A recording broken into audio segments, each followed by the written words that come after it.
We would like to welcome and thank you all for joining our WSIS and SDG talks for the pre-celebration of International Day of Older Persons, celebrated every year on October 1st, under the 2022 theme, which is Resilience in a Changing World. WSIS and SDG Talks is a platform dedicated to sharing experiences and inspirational stories about ICT for development. The themes are usually aligned with UN International Days to support the implementation of the WSIS action lines and the Sustainable Development Goals. My name is Tara Debs. I am part of the WSIS team, and I'm very pleased to be your moderator for today's panel. For the smooth running of the session, we would like to give you some quick guidelines. Please note that during the session, attendees' microphones are muted. If you would like to intervene, please raise your hand. We will take questions through the Q&A and the chat. And the meeting is currently recorded and will be made available on the WSIS and SDG Talks page at the WSIS Forum 2023 website soon after the end of the session. So our multi-stakeholder panel will highlight today the relevant actions and share experiences about the resilience of older persons in responding to daily challenges, with, of course, a major focus on information and communication technologies as an enabler to that. Without any further delay, let me introduce to you our first speaker for today, Dr. Anshu Banerjee, who is a Director of Maternal, Newborn, Child, Adolescent Health and Aging at the WHO. Dr. Anshu, our world is changing, and according to your organization, WHO, the number of people aged over 60 is expected to double by 2050, which is a great opportunity to know that the expectancy of life is actually increasing, yet it brings a lot of challenges with it. So what is the role technology is playing today towards improving universal health coverage for older persons, and how is it being incorporated in the work of that you are doing at WHO, especially in line with the UN Decade of Healthy Aging? Thank you very much, Tala, and good morning, good afternoon, and good evening to all participants. In the 20th century, this significant historical day, particularly of the last 100 years, for we living. These two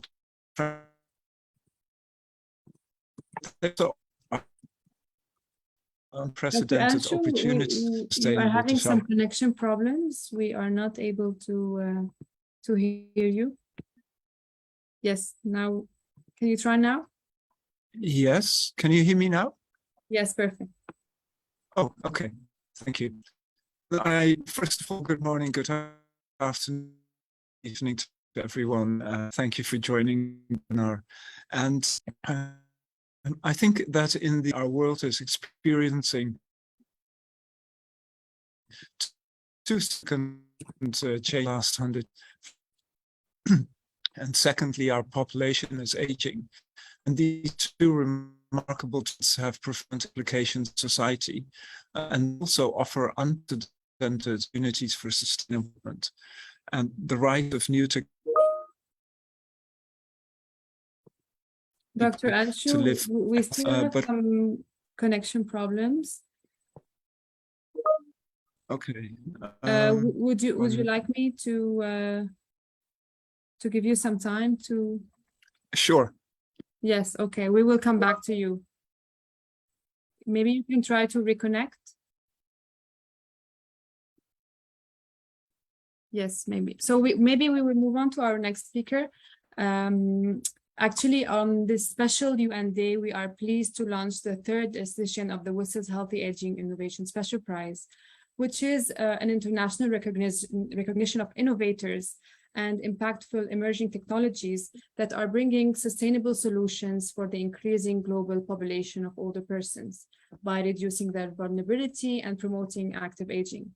And we are joined today by the Global Coalition on Aging, the main co-organizer of this special prize, represented today by its CEO, Mr. Michael Holden.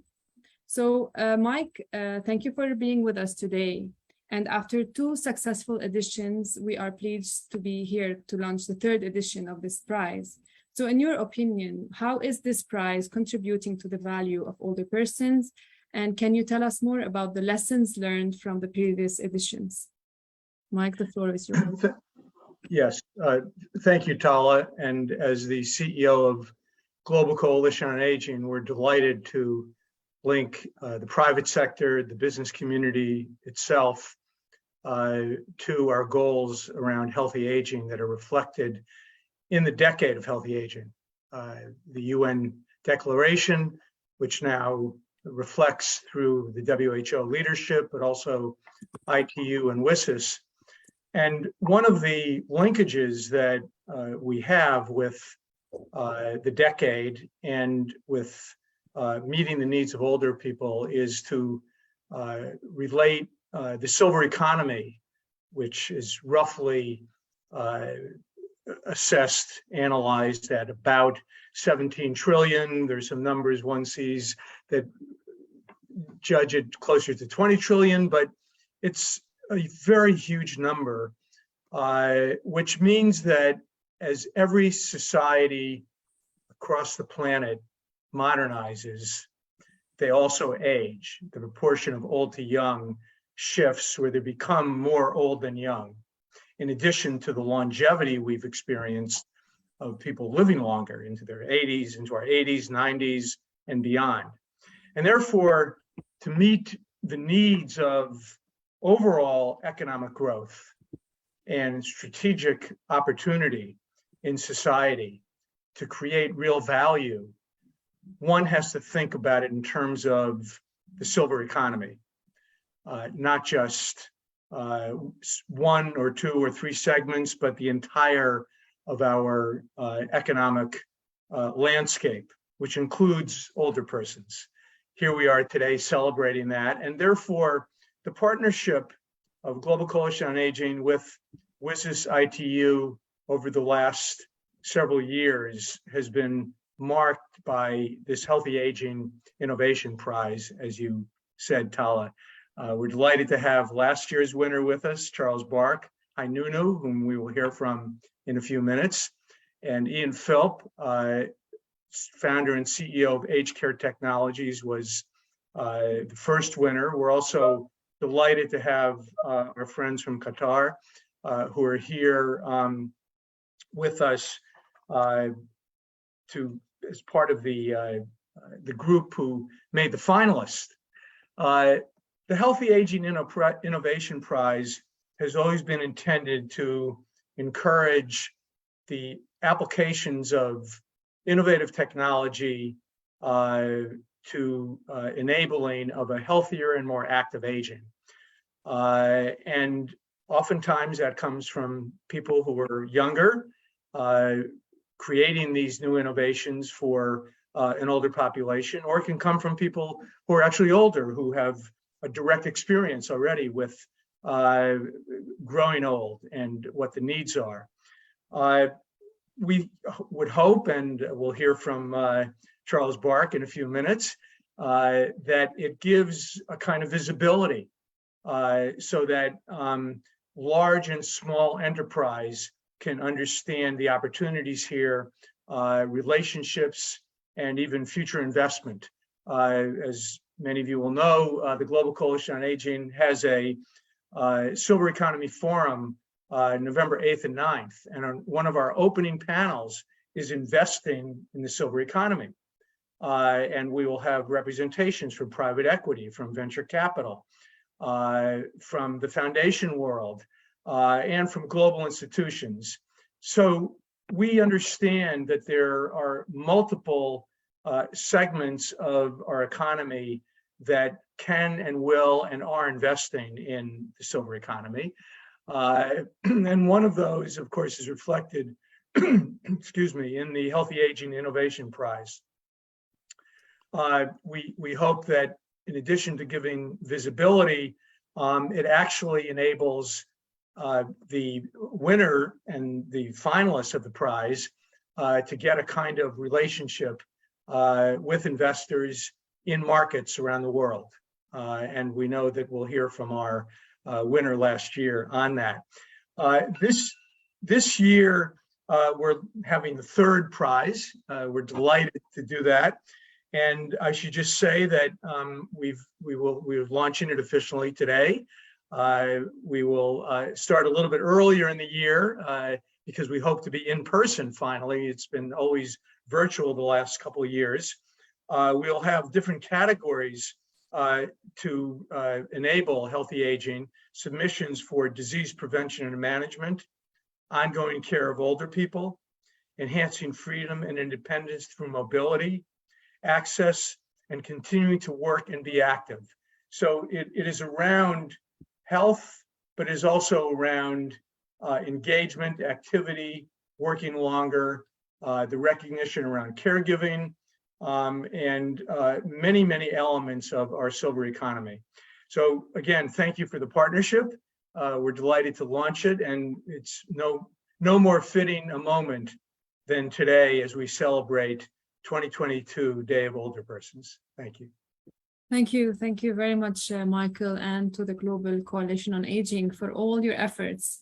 We would like then to remind the community that the submission phase will actually open tomorrow at the official UN celebration day, which is October 1st, and you will have until 20th of January 2023 to submit your projects.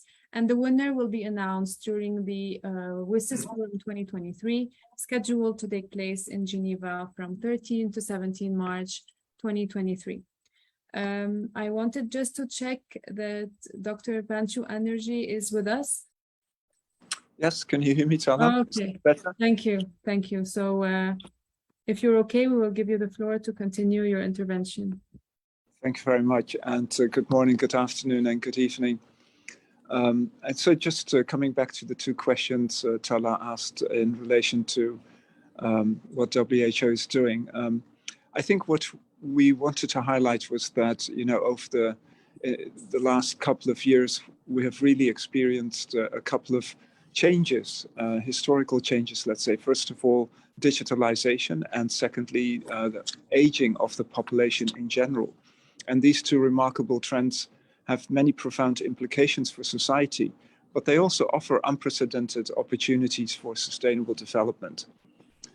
So strengthening universal health coverage after the COVID-19 pandemic, of course, requires smart and evidence-informed digital solutions. And the pandemic has shown us that this is possible.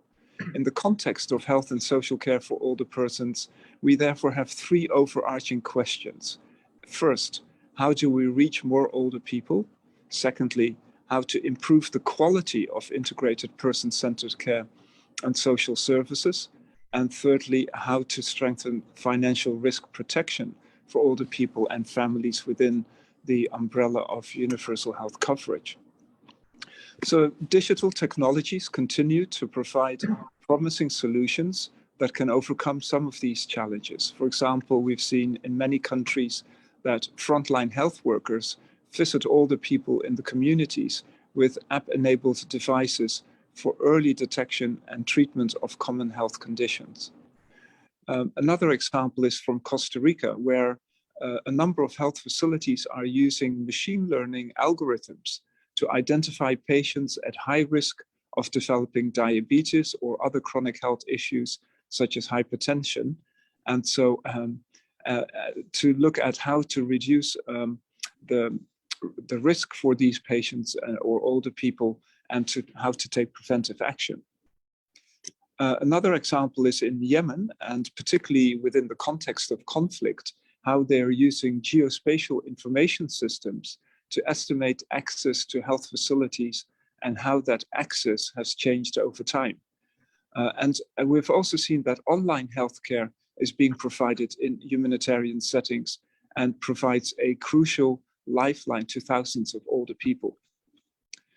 So while the importance of long-term care services has grown, we know that the need for skilled caregivers has not, and therefore long-term services are highly dependent, and as long-term care services are highly dependent upon skilled care providers, this is another area that digital technology can help with transfer of knowledge to new cohorts of caregivers. And an approach that combines the skill of caregivers and the power of data will lead to better person-centered coordinated care to meet the various needs of older people. So what has WHO been doing? We launched several digital tools since 2018. The first one was M-Aging, which was developed by the Aging and Health Unit and the Be Happy Be Mobile team, together in partnership with the International Telecommunication Union, or the ITU. And M-Aging is a program that is designed to focus on older people at risk of significant declines in physical and mental capacities, with short text messages that target the maintenance of intrinsic capacity and health through actionable behavior change strategies that are recommended in WHO guidelines. The other thing that WHO has done to support countries in providing better services for older people is the app for the Integrated Care for Older People Handbook. This is a digital application that supports the implementation of person-centered care for older persons in primary care settings. The interactive app guides health and social care workers step by step through the process of screening older people at risk of care dependency in the community, undertaking a person-centered assessment of older people's health and social care needs, and designing a personalized care plan based on the needs assessment. This digital tool is extensively used in a number of countries, and in fact, older people can use it themselves as well to assess their own well-being themselves. And in order to support countries in conducting national situational analyses and monitoring the progress of the UN Decade of Healthy Aging, WHO has also launched the Aging Data Platform or portal that brings together data on available global indicators relevant to monitoring the health and well-being of older people.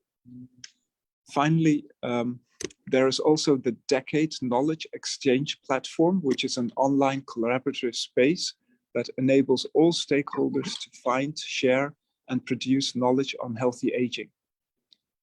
However, it's important to keep in mind that the use of digital technologies to expand universal health coverage is a means to an end. And so our focus should also be on mechanisms to ensure how older people can access services without financial burden, and how national and financing systems should be designed not only to allow older people to access services when they are needed, but also to protect them from financial catastrophe by abolishing out-of-pocket spending. Thank you. Thank you. Thank you very much. We see great initiatives, all of them including and involving technology. And WHO is actually the lead facilitator of WSIS Action Line C7 on e-health, and is actively engaged in the WSIS process since its inception. And we continue to work in close collaboration on the ICTs and older persons special track activities at the WSIS Forum, and also lately at the beginning of this year, the WSIS Alliance on ICTs and older persons. Talking about this alliance, we actually launched this, as I said, beginning of this year, and it's driven by WSIS stakeholders who are developing concrete activities to highlight the daily contribution of ICTs to the well-being of older persons.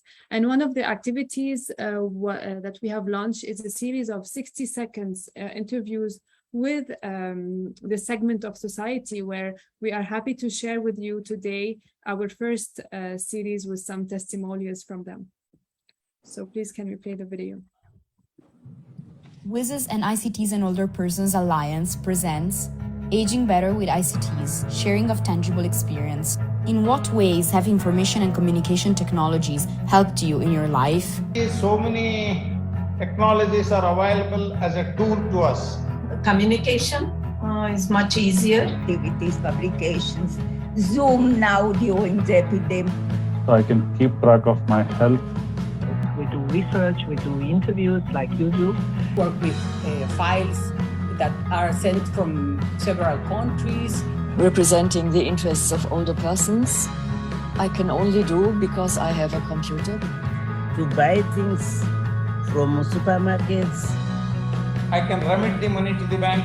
I can draw the money from the bank. With cell phones, it's easier to contact. The news updates, whatever I'm going to get every day. Traveling is much easier. I also watch videos on YouTube. That we use the internet to access knowledge and information, and that is very important part of our work. To pay my bills. I exist. Without it, I wouldn't exist. I think it's much more than inclusion. Any information I need, it is at my fingertips. Because everything is now going with IT. Otherwise, this wouldn't be possible.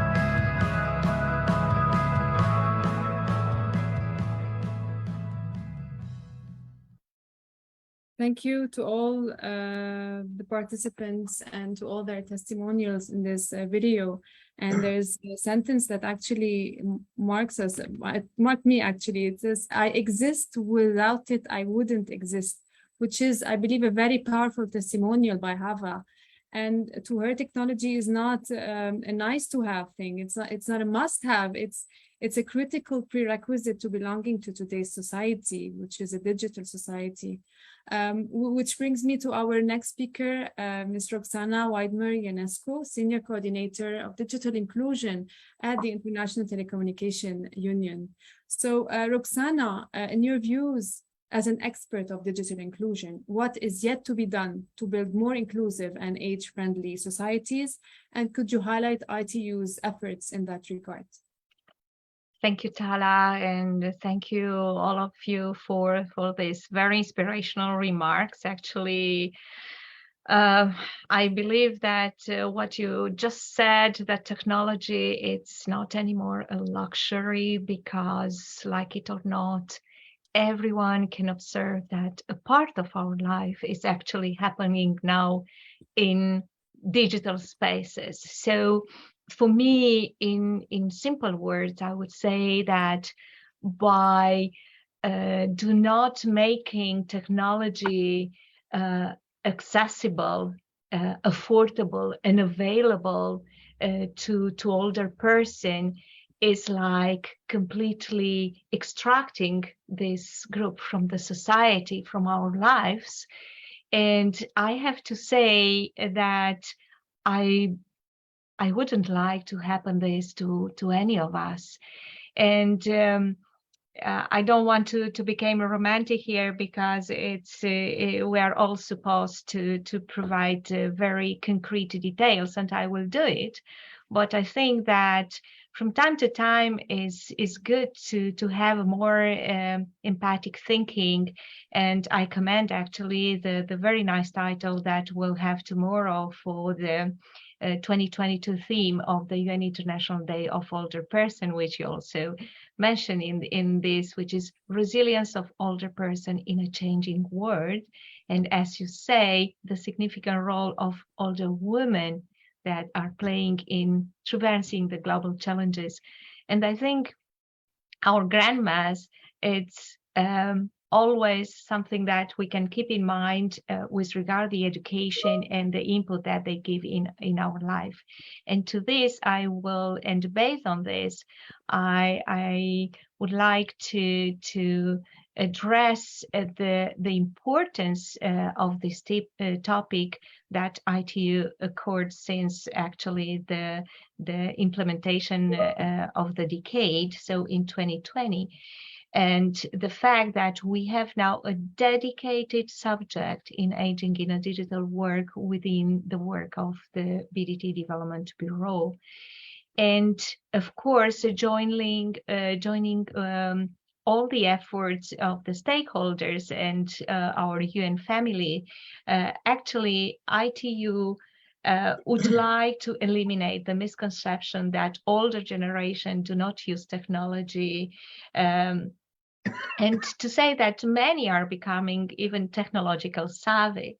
And we also work to promote a culture of healthy aging where older people are fully included in the digital economy, and to highlight that it's really vital, I would say, to digital accessible technology and digital skills tailored to the aging population needs. So, of course, I observe the need of end user involvement in this process is not very easy. We also, from the work in BDT, observe that perhaps we may wish in future to see how to approach regionally to support, because from time to time the needs are different from a region to another. In someone, for instance, you really have to pledge for intergenerational support in more developed country, while in developing country, this is just natural. People are living, jointly with their family and parents and grandparents, and this is just a natural attitude. And finally, I would like to stress that this topic cannot be, from the perspective of the ITU, successful if all of us do not link this to the need to provide, to design and develop human-centered technologies, universally designed and with a digital accessibility requirements and standards in mind. We all know that this can help and overcome many age-related barriers in vision, hearing, dexterity, even cognition.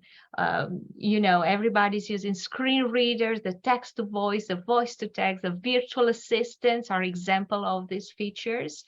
And to not say that the artificial intelligence also in future can play a critical role to avoid loneliness and to support the care of our older people. Finally, and to conclude, I will just want to stress that together we can make a difference. Of course, the work of ITU, we're very much committed to achieve this, but only by working together we can increase our voice, to raise awareness, to I would say even mainstream the topic cross-sectorial, because as we all know, this will definitely impact all socio-economic development in the world and in most of the countries. On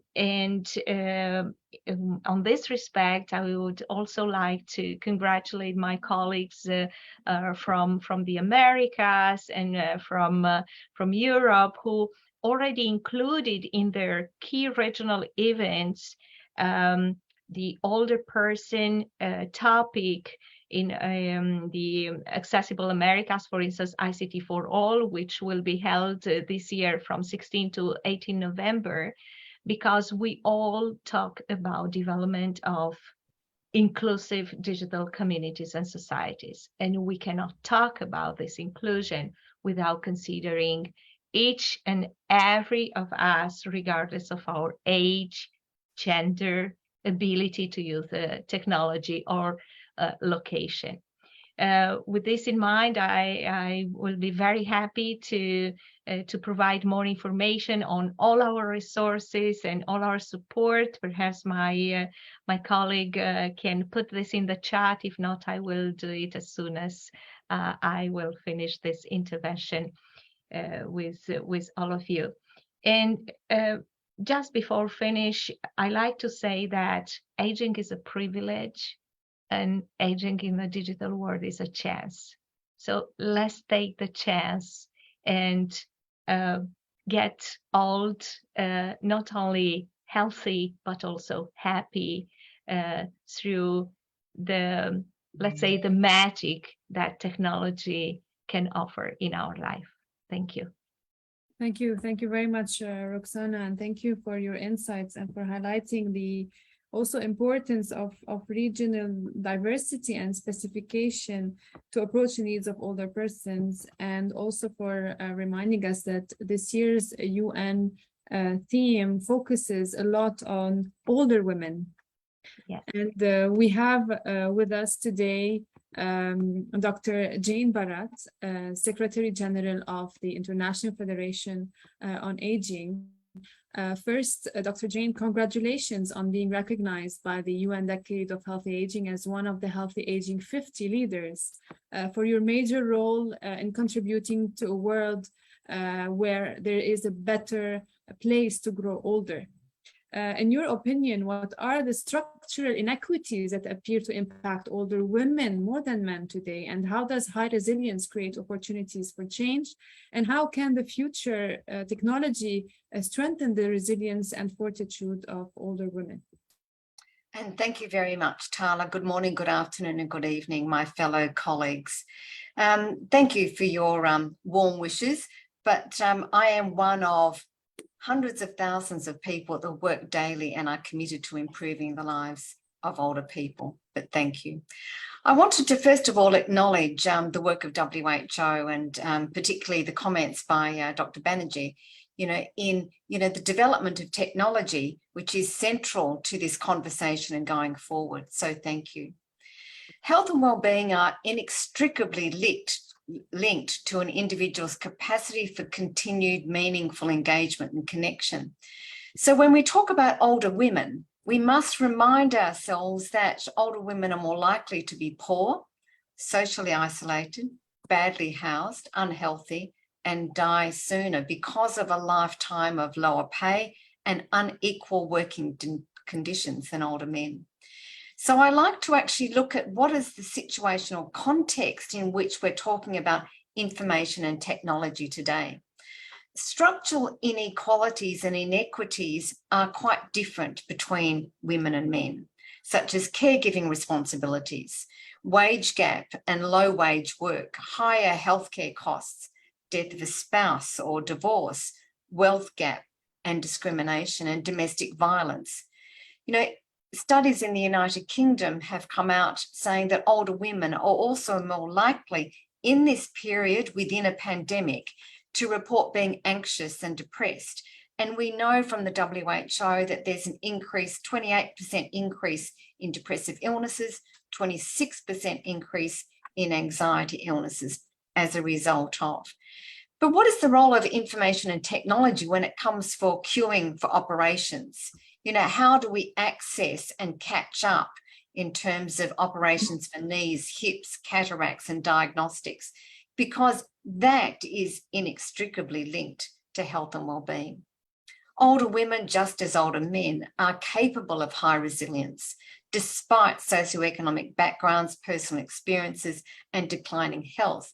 But we need to really understand the characteristics of resilience and what brings us to the place of being resilient in the most extreme circumstances. So let me now move on to social isolation and loneliness and the harm of that, and the work of WHO in its advocacy brief on social isolation and loneliness among older people gives us some really characteristics to consider, but policies to work towards.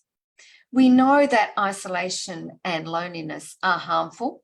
They shorten older people's lives and damage their mental and physical health and quality of life. Loneliness amongst older women is a particular concern as life changes such as widowhood and relocation, and they're greatly associated with vulnerability to social isolation. But how can we reduce this? And that's where information and technology comes into play. And we saw this in stark contrast, in those communities that were connected, keeping in mind that about 45%, 44% of the world is not connected. So social isolation and loneliness can be reduced through face-to-face and digital interventions, such as cognitive behaviour, therapy, social skills, training and befriending. And it is a myth that older people cannot learn technology, cannot be part of technology. So perhaps today we can dispel that myth.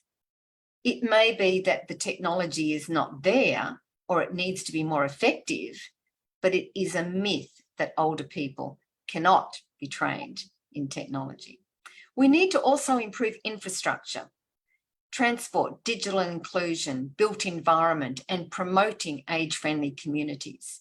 And if we think about the 4 action areas, integrated care, ageism, long-term care, age-friendly, the pull through, connecting all of those action areas must be information and technology and cannot be seen aside from those 4 action areas. Technological innovations designed to maximise the quality of life for all older people, but women in particular, range from very sophisticated biomedical interventions to ordinary day-to-day communication devices. But it's these devices that we need to ensure create the opportunity for environments to enable older women to do what they have reason to value. Although older women remain largely invisible to policymakers, we will change this. It's crucial to understand the importance of their role and their contributions and use information technology as connectors to embrace and strengthen resilience, but also combat structural inequities that just don't happen when you get older. Those structural inequities are those that you are born with. So we are embarking on a journey of change, and the cross-sector, cross-discipline approach that IFA is a hallmark in our work.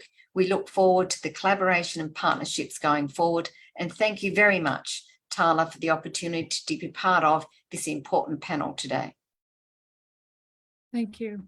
Thank you very much, Dr. Jane. And thank you for also highlighting that gender equality is a structural problem that is cross all other challenges that are faced today by humanity, not only for the older person segment, and also for highlighting that when we say older persons cannot use technology, it's a myth. We actually seen it now when we've shared this video, and we have many testimonials by older women who use it in their day-to-day life to send money to their kids, to do e-banking, to buy things. So it can be done, and it's not a myth. Thank you so much.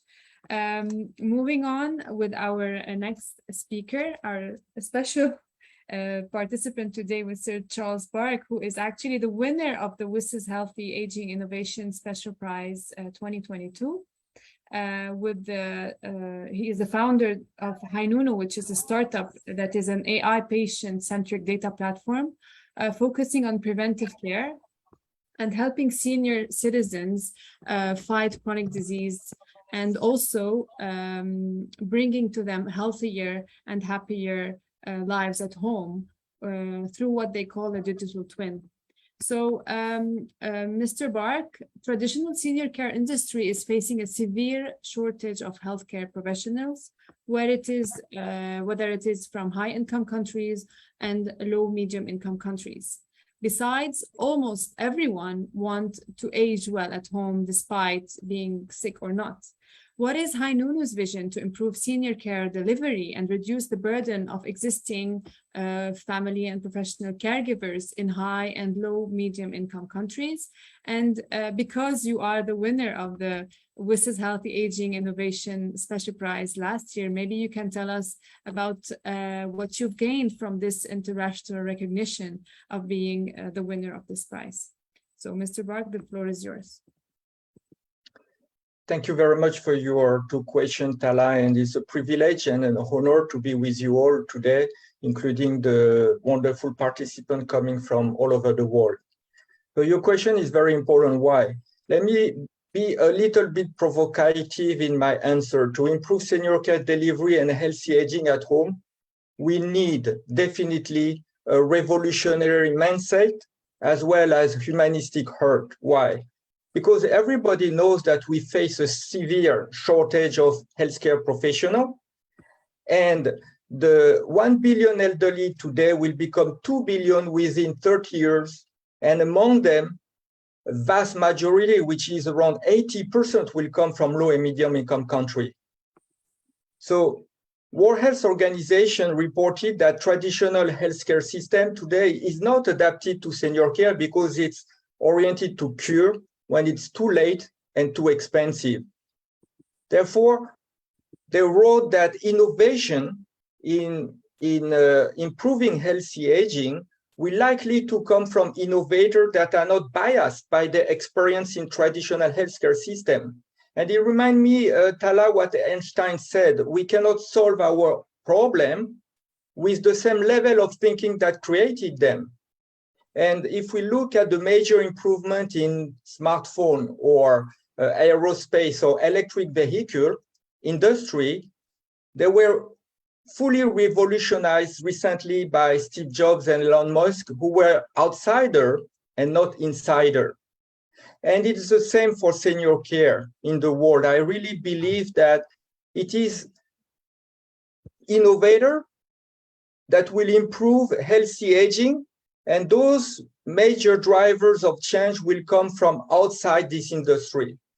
It is no more an issue of, by the way, connected technology, geriatric expertise, but more about the visionary leaders that has the guts to go beyond the borders of disease centricity and shift into patient centricity, as my colleague said before, human centricity, using digital platform with the best of AI and connected medical device, but not opposing both of them, human against digitalization, but try to do a blended in a yin and yang, trying to find the right equilibrium between those two. And in our case, in Hainunu, after 12 years R&D in US, Canada, France, and China, we come up with this digital twin. But this digital twin has been used successfully to solve complex rocket issue in the space, to save people when they were living in distance area. Likewise, in Hainunu, we believe that we can use the patient digital twin to overcome the issue of the lack of workforce, but also the isolation of the seniors.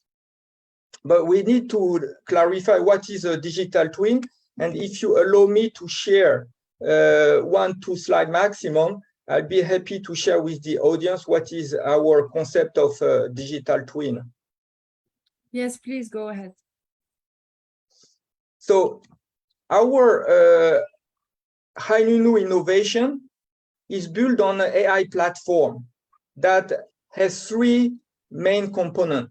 One is this platform ecosystem that gather the right players, which is in the right side, you can see the medical players, the senior care, the insurers players. But you can see also on the left side, the family caregivers as well as the professional caregivers. And this ecosystem platform will be centric to the patient. And that is the first platform ecosystem module. But then inside that, as you see on the feet of those seniors, you have a home wellness kit that has multiple suite of medical connected device, but also where the countries allows and the regulation, we have also DNA test and different also sensors that collect 5 dimensions of data. And the 5 dimensions of data is what we call digital twin. We collect the data that nobody has at home, comprehensive data, which is genomic, metabolic, environment, mental, and behavior. And we use AI algorithm to be more in prediction and prevention. So those 3 need to be together to be able to deliver preventive care. And I will say also that the most important thing also is the business model.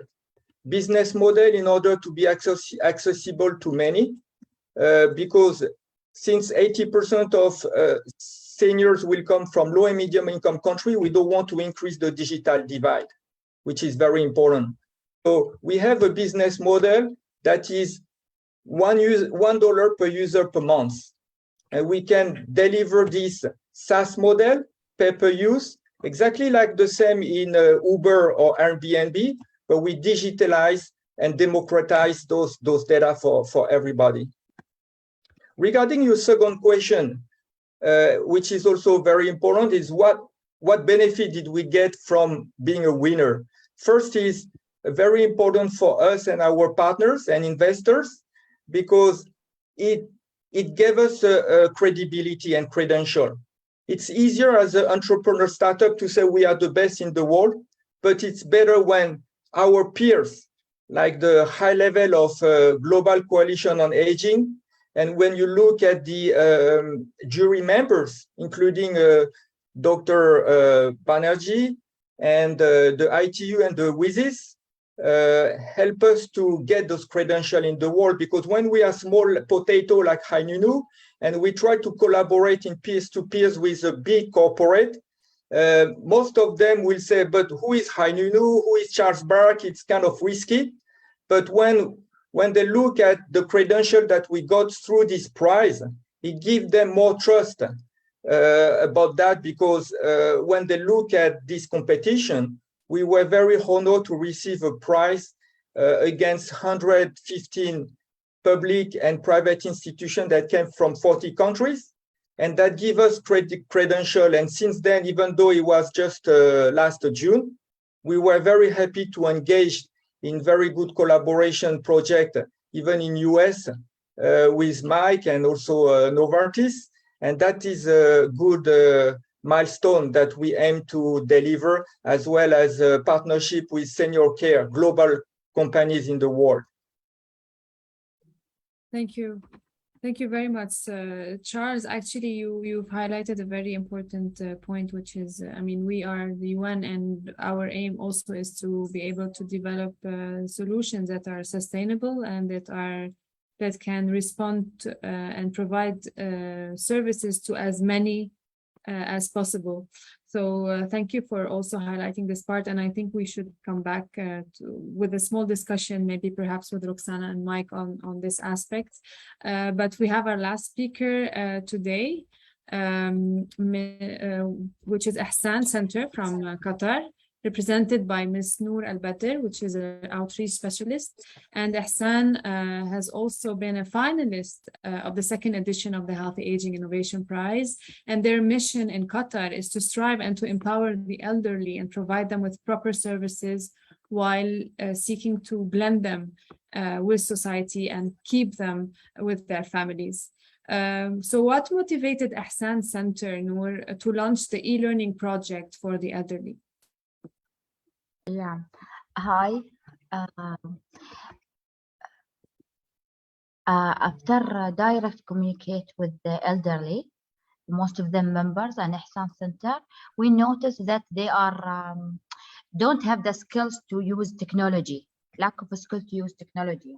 Yeah. So يعني Ihsan staff has noted through direct contact with elderly that most of elderly don't have the ability or face challenges while using digital technology. So we created a learning program to solve that problem, to meet their needs and help them to be active in our community and change the idea from seeing elderly as a useless to be part of our social, economy and culture development on Qatar.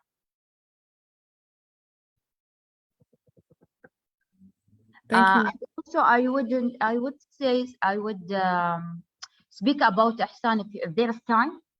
There's time to speak about Ihsan Center. Yes, of course. Information about Ihsan Center. Please go ahead. Yeah, okay. At the beginning, I would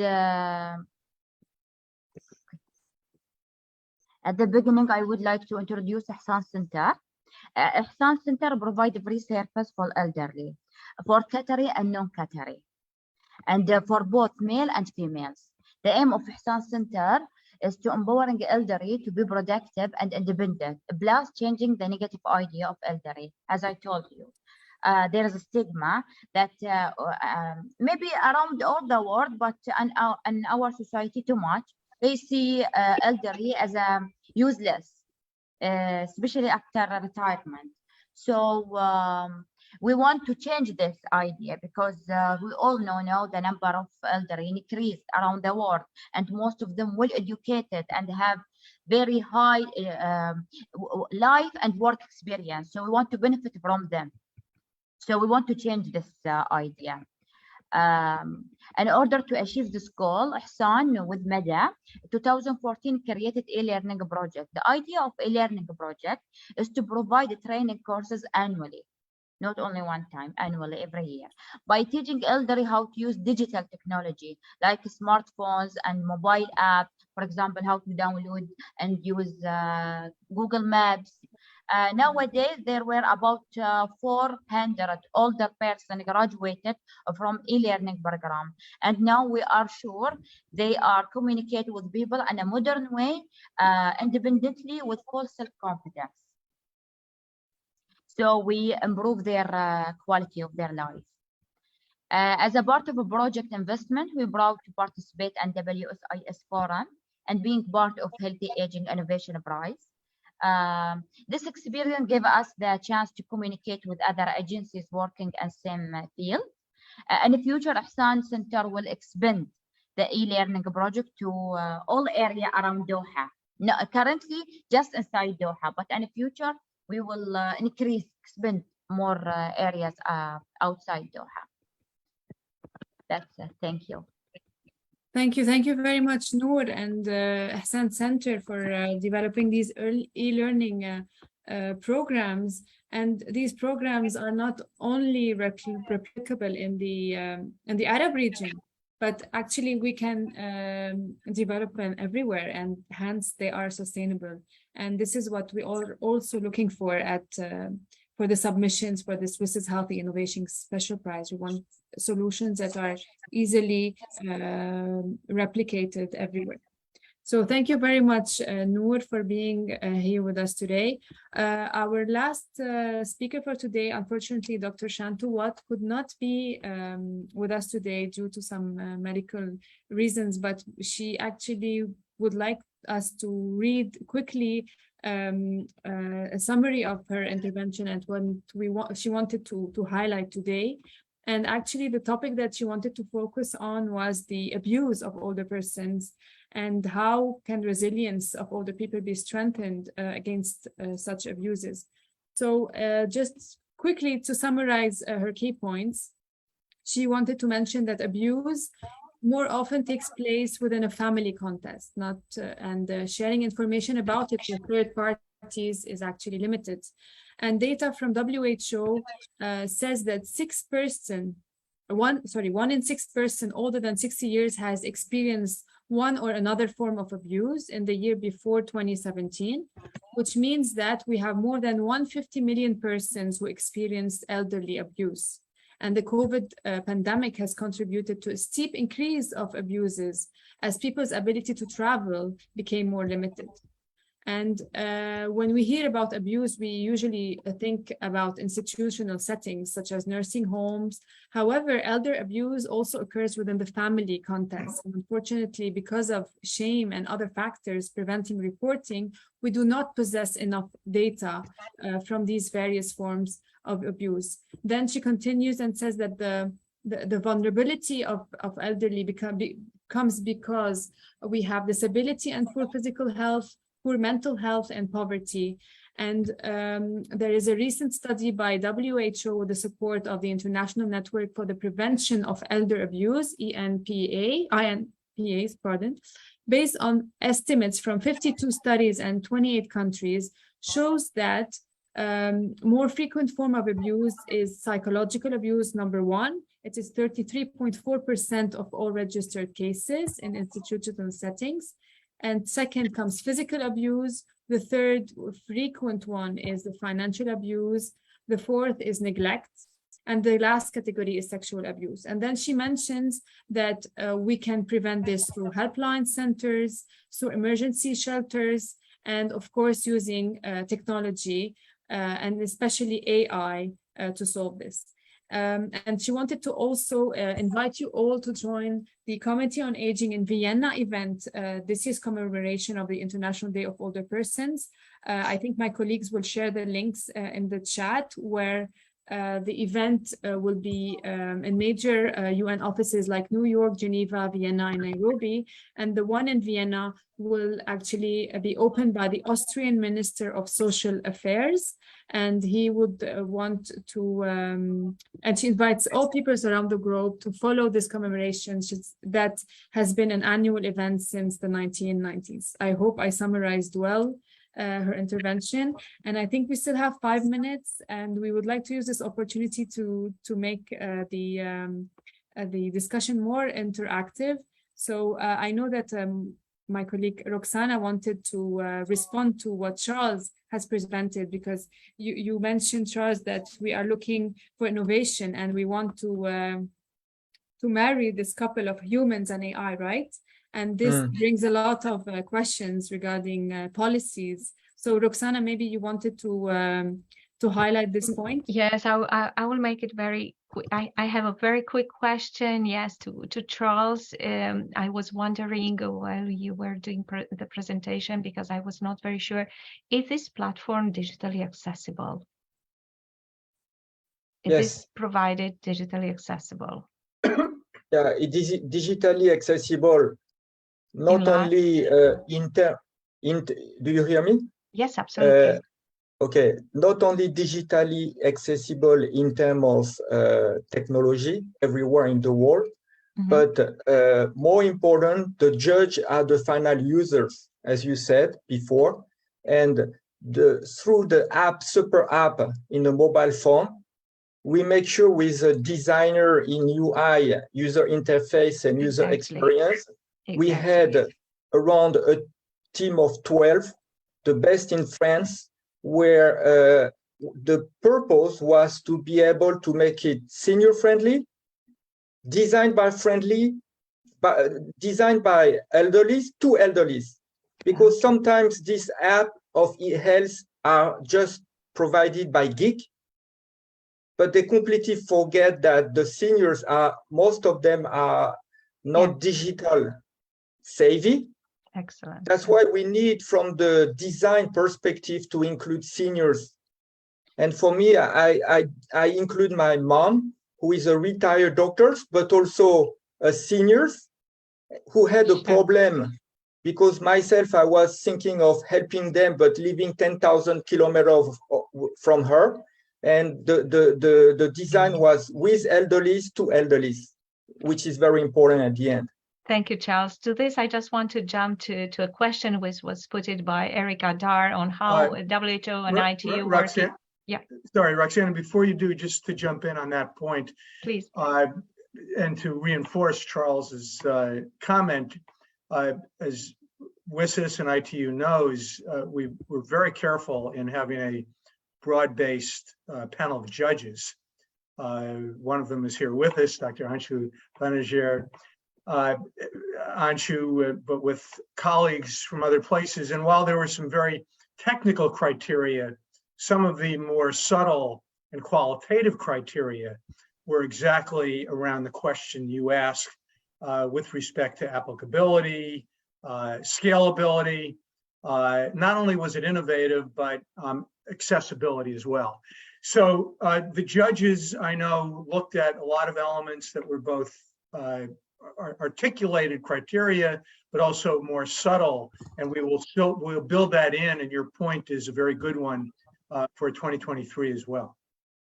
Thank you. In fact, I knew more or less about this. I just wanted that we highlight this in this session, because it's very important to highlight it, that while we do provide such a service, this really consider all these aspects. And that's why I also wanted to jump on this question, which was on the question and answer from Erica Dar on how WHO and ITU is working with the tech private sector to ensure older women are included in the design of apps and tools for access and services. So I just have to say, from ITU side, we do not develop apps, but what we develop is guidelines and recommendation for policy and decision makers, government from countries. And within this, we call on formulation and implementation of policies and strategies that require very close collaboration in the development of such services. So this is our way of working. And in fact, I also take this opportunity to make a call to each and every of you to join me in this effort and to try to identify some key topics that we may wish to convey to these policy and decision makers to consider in their policies, in addition to all the ICT accessibility requirements and standards that we already put, some more specific that can come directly from end user and of course from the industry. And thank you very, very much for this excellent and inspiring words and presentation, Charles and colleagues, and also from Noor. Qatar is actually championing accessibility with Mother Center, and I'm sure that perhaps collaboration can be envisaged here with Mother Center to also address some digital skills for older person, and ITs would be very happy to also join forces on this. Thank you. Thank you very much, Roxana. We are actually over time. I don't know if if our panelists have the time to just answer one last question from Uganda, and it's from Michelle Semanda. And she fights for the rights and well-being of older persons in Uganda. And her question is, how can we digitally involve older persons in rural settings or rural areas? Would anyone like to answer her questions? Because the use of technology and telephones, I mean, is not the same. Yes, please, Dr. Jane, go ahead. Thank you very much, Tala. I think this comes to, the pointy end of the conversation. There's not much point in having technology if it does not reach, those that are in need. So rural and remote areas, critically important, but we've got to start step by step by step. So we do have to take these really global conversations and pull them through to local. As Anshu was talking about, he gave some specific country examples. How can we actually look at those country examples and replicate them, because, the use of information and technology applied to situations is very situational. So that's what we need to do. Global to local, local to global, and very targeted applications. Thank you. Thank you. Thank you very much, Jane. Unfortunately, we are over time, so I wanted to thank you all for this wonderful session. Thank you to our speakers, Mike, Anshu, Jane, Charles, Noor, Roxana. Thank you very much for being with us. We hope we have guided you to change how we feel and act towards age and aging in general. And the celebrations continue on October 3rd. Worldwide with our colleagues from UN, DESA, regional commissions, NGOs, Committee on Aging. We will put the link online. So we wish you a happy International Day of Older Persons. And with that, we close our session for today. Thank you all very much. Thank you. Thank you, Tala. Thank you. Thank you. Bye. Bye. Thank you. Au revoir. Au revoir.